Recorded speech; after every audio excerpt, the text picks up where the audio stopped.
What's up? It is Team Dirty Decks. We got our player right here, our fellow Hatchhyack player. Weirdly enough, actually he plays blue, but then he just decided to play Hatchhyack this tournament. So, what made you want to play Hatchhyack this tournament? I saw it top in the event a couple weeks back, and I was like, well, since Blue Baby got hit, I gotta find the most degenerate bullshit I can find. Yeah. And this is basically it. So yeah, this actually did pretty well at the Tulsa regional that we just went to. So yeah, go ahead and go into, let's just get right into it. What is this? What does this leader do? So basically it says your opponent can only attack once per turn with battle cards, unless there's 8 or more. This format, there's not a lot of 8 or more cost battle cards. So basically turns 1 through 7, you're pretty much guaranteed that only going to swing 1 to 3 times, unless they have dual attack. Which is my only loss for the day. Yeah. It's something that has dual attack. So you don't have to swing on the front side at all. You can't actually, and then you get to draw extra cards every turn. Once you have 3 under it, you flip it over. He's a big 20k beat stick. Does the same exact thing. They can't swing. You just do nothing but plus and attrition the game for as much as possible. So the idea is you stop them from swinging, you draw a bunch of cards, they lose a bunch of cards out of their hand.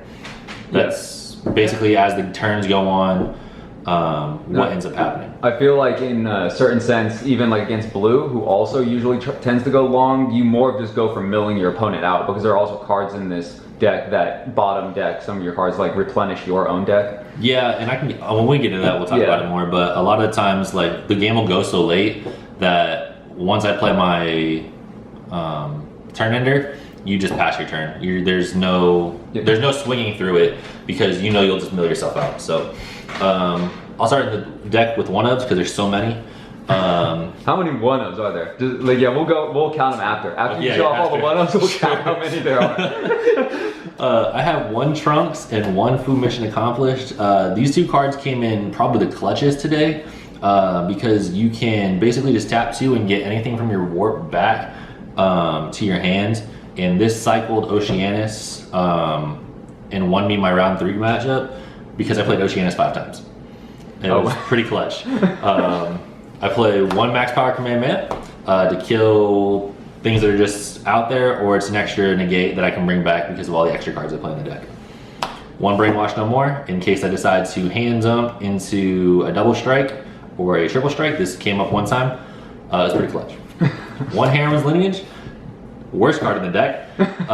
It came in clutch 1 time in 1 moment because he didn't know what SCR I was playing, and we did a bunch of testing with my round 3 opponent, and he had no idea what I was playing. So he dumped everything into a 1 swing, and that's what lost him the game. But you know, that's all you really need. You just need it to work 1 time. Just work 1 time, you'll win games. 1 Fu Shrouded, negate everything, win the game. Yeah. 1 Jiren because blue is like really good right now. Yeah, I mean, they play 17, they say you lose, and I say, no, I don't. Yeah. Then I'm going into 2-ofs. I played 2 Deborah because I thought hand control was gonna be the thing. I was wrong. Hand control was not a thing at this format, but you never want to be too underprepared for something that's popular. 2 Dark King. This card came up so many times. They would overwhelm. They would put a lot of stuff in their drop, or I would rip cards out of their hand, put it in the warp, and he is a triple strike, 25k dual attacker that says if you decide to counter, you're gonna burn another life. So his attack is going through, and then I'm gonna hand jump into that, knowing that you're tapped down. That won me round 4 against Team PvE. Came in super clutch. 2 Lord Slug. This basically says anything that's in my drop, I can basically bottom deck it, play him for free, swing 1 time, and blow up something on their side of the board. Gets rid of a lot of issues that come up. Maybe we should do 2-ofs instead of 1-ofs, because there's a lot more 2-ofs than there is anything else. Yeah. 2 Vegeta for the Icarus matchup. Gets rid of their Bojack when they're not expecting it. And he is just a really big 25k swing. He's also really good targets for your Gogeta later on. 2 Supreme Kai, really good negate. Warp something off the board, and in this deck, just a simple 1-drop negate can end a turn basically. Yeah, because your opponent can't really swing that many times anyways. Yeah, especially if they swing with like their little guy first to try getting around this. Then they swing with their big guy next. If I can get warp the big guy that's on board, I just negated the 1 attack for their turn, and they're pretty much just passing after that. 2 Demigra. I played this every round of every game. Right around turn 4 or 5, he comes down and he just says, all right, I'm gonna start warping stuff off your board and I'm gonna start warping cards out of your hands. And he's a problem child for a lot of people. We're so good.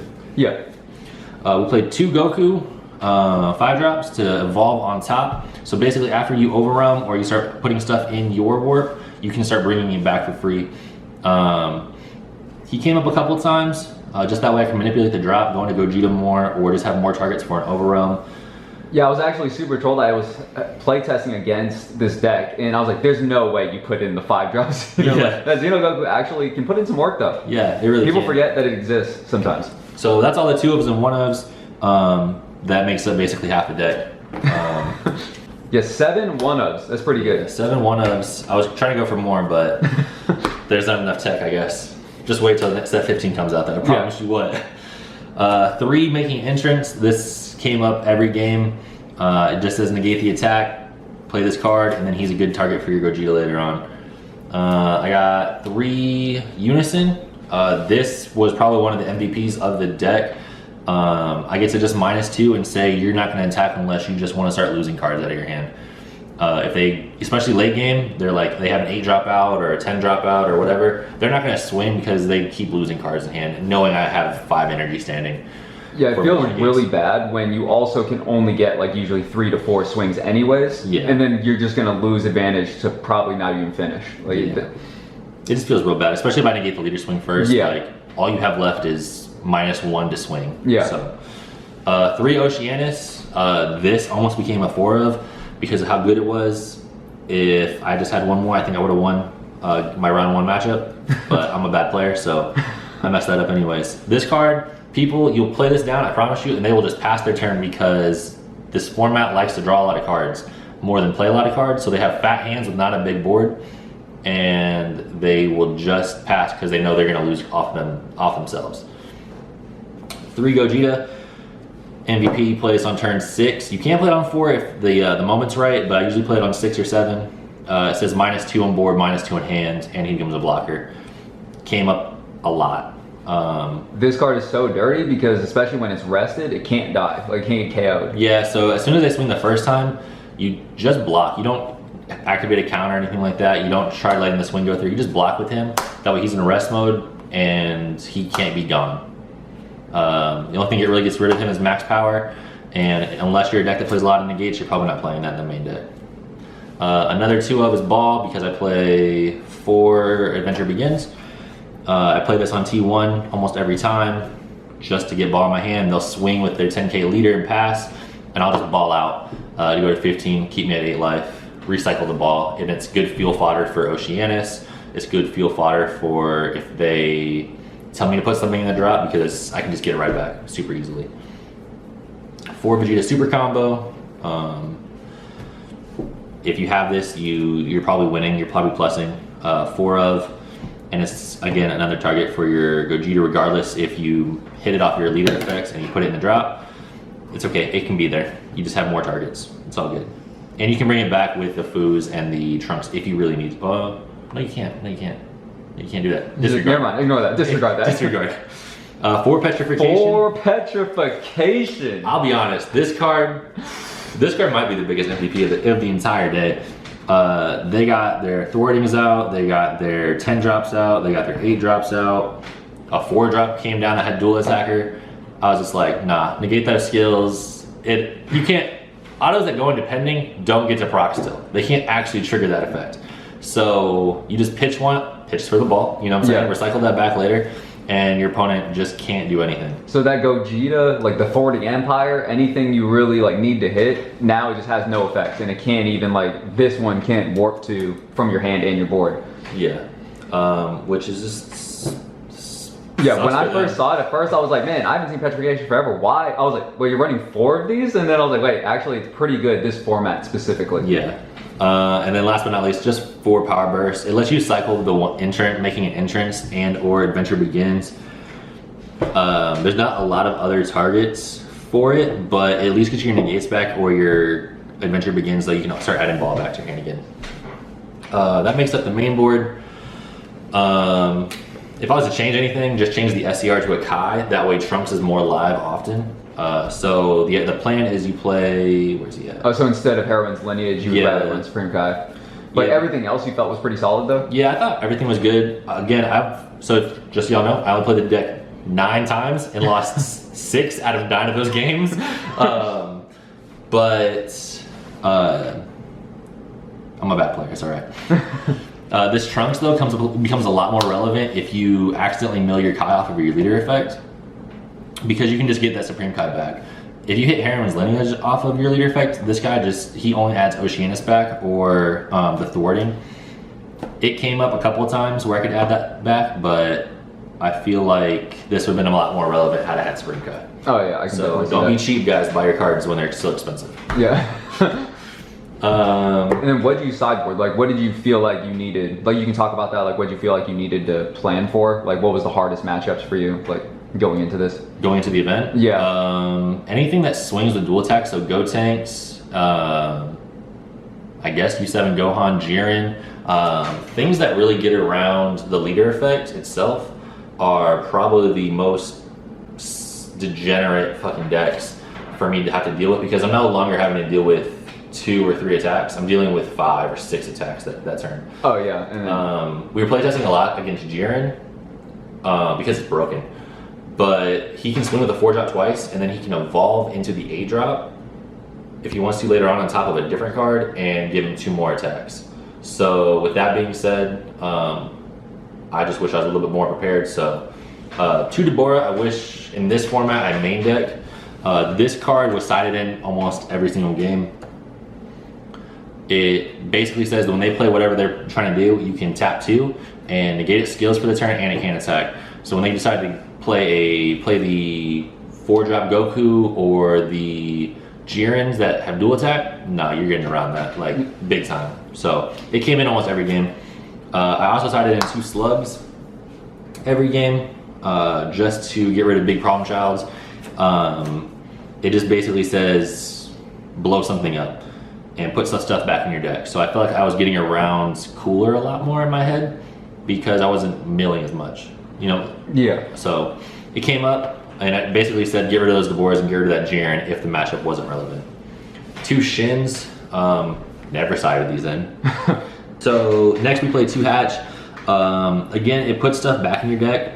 This was sided particularly for Cooler. Our buddy plays Cooler. It's pretty degenerate, but you can tap 3 and he basically says get around your own leader skill, and he's a 25k beat stick, and you get to put 3 more cards back in your deck. So it felt good. It just never came up in the tournament.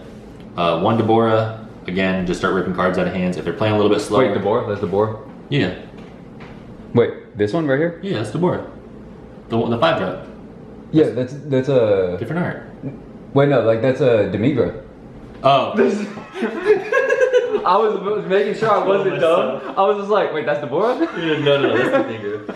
Oh man, I'm trolling myself. But again, if they're playing a little bit slower and you can cycle this and where's it at?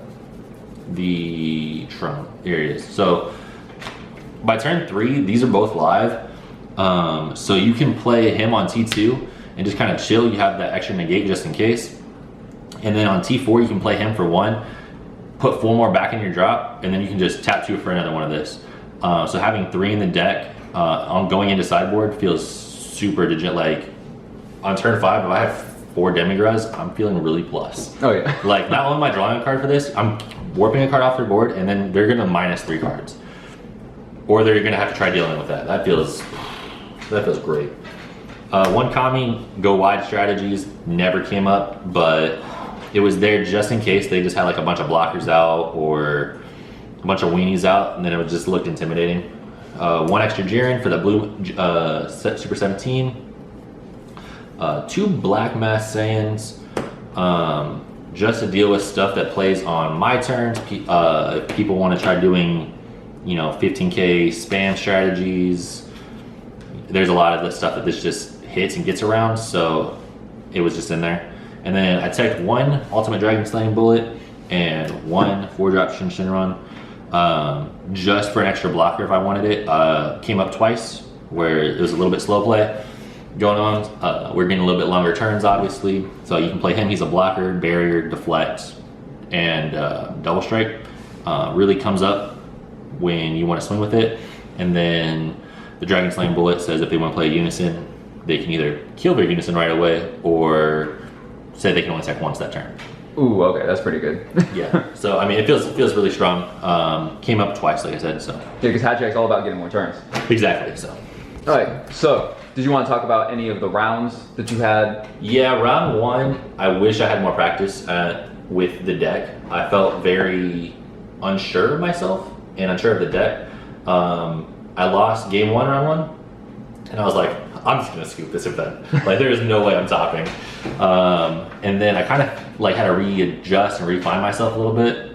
And so game two I won. I was like, all right, I can actually do stuff. Just play a little bit slower, play like you're playing baby, just leave all your energy up, don't do plays. You're gonna win that event. And then round three, he had 2 cards left in deck. The extra Oceanus would have come in handy if I had a 4th one. Feels bad. Yeah, so my only loss for the day was U7 Gohan. Round two I played against an Android 17 and 18 degenerate strategy where basically you play the 8-drop Dragon Fist Goku, and you spear boost off your unison, you use your unison's effect to restand it for a 3rd attack. So not only does it have double strike dual attack, it'll become triple attack. Ooh. Yeah, so I was like, that's wild. And I can't Heroine's Lineage it, I can't do anything, so just negate it or petrify it. That's what I ended up having to do 9 times out of 10. Round three, playing against my buddy Renzo. He beat me like 6 times with this deck, with his Jiren deck. And I was like, bro, you're probably just gonna get the win. He's talking all this trash and then gets 2-0'd by me.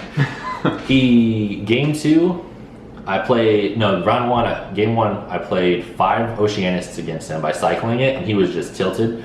So that's when the Trunks and the Fu mission accomplished came in? Really came in handy, because he main decked Beerus Ball, so I was just like, all right, we're just gonna try doing plays.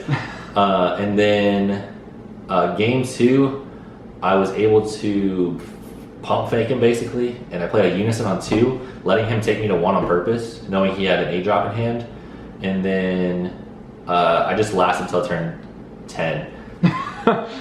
Basically just kept warping his stuff off the board, warping his hand away slowly, and he was forced into a 1-drop swing with Crown of Retribution. Dumps because he only had 1-drops left. 1-drops and like a super combo. So he swings with it, and I was getting him hyped up. The crowd around was like, bro, he's about to win with a 1-drop off of this. He didn't know SCR to play, and I just lineaged it for game.